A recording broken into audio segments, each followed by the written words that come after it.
What economic challenges faced freed slaves during Reconstruction?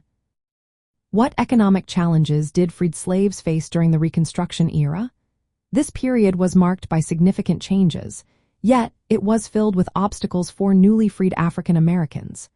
One of the biggest hurdles was access to land ownership. Many freed people believed they deserved land as compensation for their years of labor. The phrase, 40 acres and a mule, became a rallying cry for those seeking land. However, the federal government did not follow through on these promises. Most white landowners were unwilling to sell land to African Americans, leaving many without the means to establish their own farms. As a result, many freed slaves turned to sharecropping. This system allowed them to work land owned by others in exchange for a share of the crops. While it seemed like a solution, sharecropping often led to a cycle of debt. Freedmen had to borrow supplies and food on credit from local merchants, who charged high interest rates. This debt kept many families trapped in poverty and limited their chances of achieving true economic independence.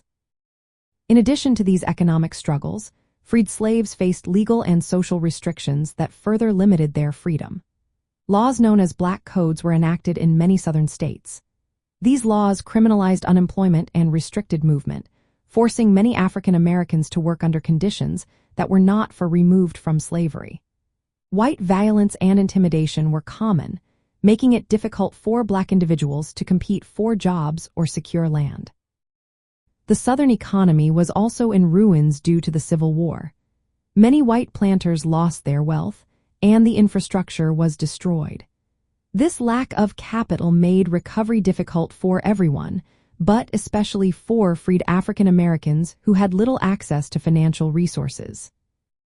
Despite these challenges, freed slaves worked hard to build new lives. They sought education, formed families, and negotiated labor contracts to improve their conditions.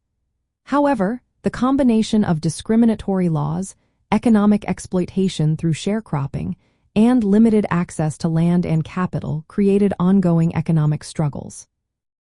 These issues were made worse by the rise of Redeemer governments, which reinstated white supremacy and imposed Jim Crow laws, further hindering black economic progress.